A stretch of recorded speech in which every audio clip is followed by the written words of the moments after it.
হাজার বার দেখেছে, জোরে বলো।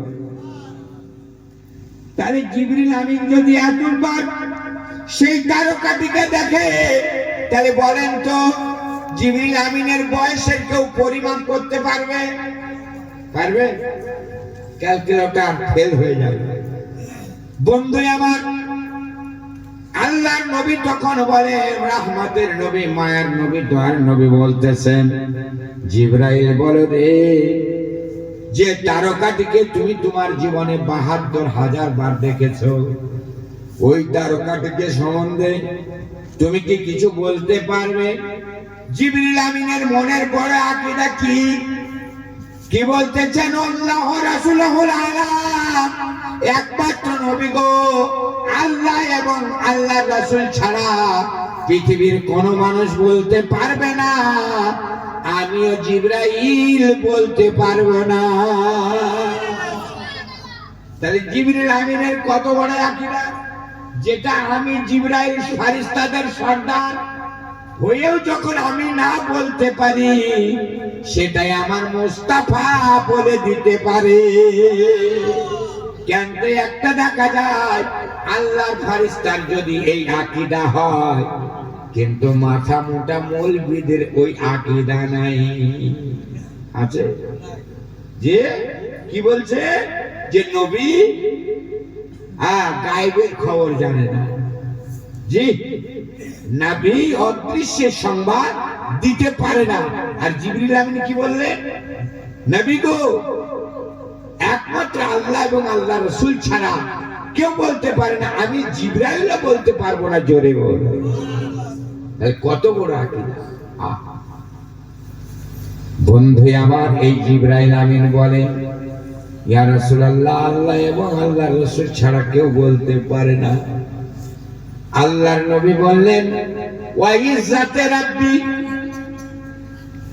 আলা যালিকাল কাওকাব, আমি আল্লাহর কসম করে বলি রে জিবরাইল, যার কবজায়ে কুদরতের মধ্যে আমার জান ও জীবন রয়েছে, ওই তারকাতে আদম ছিল না, মুসা ছিল না, ওই তারকাতে কোন আল্লাহর ফারিস্তা ছিল না, ওই তারকাটি ছিলাম আমি, নবী মুহাম্মদ।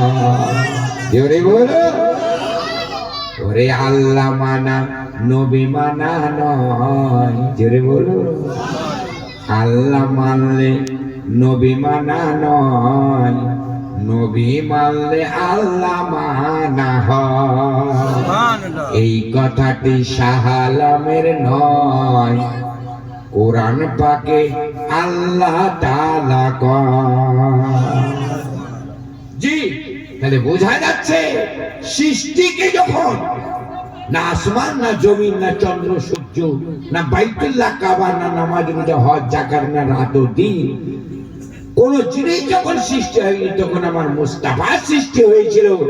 এই জন্য হাদিস পাকের মধ্যে আল্লাহ রাসূল বলেন, আল্লাহ ওয়ালামা খালাকাল্লাহু নূরি কুল্লু খালাইমিন নূরি আনা মিন নূরিল্লাহ। জোরে বলো সুবহানাল্লাহ। সর্বপ্রথমে আল্লাহ তাবারাক ওয়া তাআলা নিজের নূর দ্বারাতেই আমার নূরকে সৃষ্টি করলেন, আর আমি হলাম আল্লাহর নূরের সৃষ্টি, আর আমার নূরে কুল কায়নাত সৃষ্টি। জোরে বলো সুবহানাল্লাহ। জোরে জোরে ঝুমে ঝুমে একবার দরুদ পড়ি, আল্লাহুম্মা সাল্লি আলা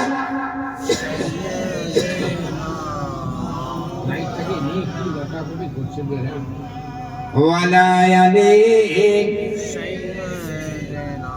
মাওলানা মুহাম্মদ। আল্লাহুম্মা সাল্লি আলা সাইয়্যিদিনা লানা মুহাম্মদ ওয়া আলা আলি মা মনে আশারে যাইব নবীর দ্বারে, ও মনে আশারে যাইব নবীর দ্বারে, পাখি হইলে ডানা গো থাকিলে উইলিরা যেতাম নবীর দরবারে মনে আশারে যাইব নবীর দ্বারে ঘরে বসিয়া দরুদ পড়িয়া মিটে না মনের জ্বালারে মদিনা গেলে সালাম পড়িলে ভুলিতাম দুঃখ জ্বালারে মনে আশারে যাইব নবীর দ্বারে। জোরে বলি ইয়া রাসূলুল্লাহ, জোরে বলি ইয়া রাসূলুল্লাহ। তাই আজিজেনে মিল্লাত ইসলামিয়া সেই নবী মুস্তাফা সাল্লাল্লাহু আলাইহি সাল্লামকে কেমন ভাবে আল্লাহ পাক দুনিয়াতে পাঠাচ্ছেন শুনুন। যে নবীর আব্বার নাম হযরতে খাজা আব্দুল্লাহ, জিনার জননী মায়ের নাম ছিল হযরতে মা আমিনা, জিনার দাদার নাম ছিল হযরতে আব্দুল মুত্তালিব, জিনার নানার নাম ছিল হযরতে আব্দুল ওয়াহাব। জোহরি জোরে বলো বন্ধুরে, কম মনোযোগ। তাই বলে বলতে চলেছিলাম এটাই, সেই নবীকে কেমন ভাবে দুনিয়ার মধ্যে আমার আল্লাহ পাঠাচ্ছেন একটু চিন্তা করে দেখেন। ওই সময় বিশ্ব নবীর দাদা বাইতুল্লাহ কাবা ঘরে যে ওয়ার্ল্ডের মুসলমানরা ছুটে যায় কাবা পানে, একটু জোরে বলুন। সেই কাবা বাইতুল্লাহ ঘরে মোতাওয়াল্লি ছিলেন কে? যেমন মসজিদের সেক্রেটারি হয় না, তাই না? আর তিনি আর উপরে দায়িত্ব থাকে। তো বিশ্ব নবী দাদা আব্দুল মুত্তালিব ওই কাবার মোতাওয়াল্লি ছিলেন, বুঝলেন? কাবা বাইতুল্লাহর মোতাওয়াল্লি ছিলেন। এই আব্দুল মুত্তালিবের কোনো সন্তানাদি, যার বাড়িতে দেখবেন কোনো সন্তানাদি নাই, টাকা পয়সা ব্যয় বিধীন করে, কত সার্জনের কাছে যায়, কত ডাক্তারের কাছে যায়, কত কবিরাজের কাছে যায়, কত হিকিমের কাছে চিকিৎসা করে। যদি একটা সন্তান হতো তবে বাড়িটা আলোড়ন সৃষ্টি হতো, মন প্রাণ ভরে যেত, ঠিক কিনা? আব্দুল মুত্তালিবের কোন রকমের সন্তানাদি হয় না। খোদার বাইতুল্লাহ কাবা ঘরের দরজাকে ধরে চোখের পানি ছেড়ে ছেড়ে হজর নয়নে কান্না করে বলে, মাবুদ গো, যদি তুমি আমার এই রকম ভাবে কোন একটা সন্তান যদি দিতে, তোমার রাস্তায় আমি একটা কোরবানি দিয়ে দিতাম। কিন্তু যদি আমার সন্তান না হয় তাহলে আমার কোন সিলসিলা থাকবে না, আমার ওই রকম ভাবে মন প্রাণ ভরবে না। সুবহানাল্লাহ। আল্লাহ পাকের মর্জি হলো বাইতুল্লাহ কাবা ঘরের দরজাকে ধরে বিশ্ব নবীর দাদা যখন চোখের পানি ছেড়ে কাঁদতে লাগলো, যার দোয়াটাকে খোদা কবুল করে নিয়ে তিনাকে 10 থেকে 11টা সন্তানের বাবা বানিয়ে দিল। বন্ধু খুব মনোযোগ, এইরকম ভাবে দেখা যায়। সুবহানাল্লাহ। তার মধ্যে 11টা সন্তানের মধ্যে সর্বকনিষ্ঠ পুত্র মানে ছোট সন্তানের নাম কি?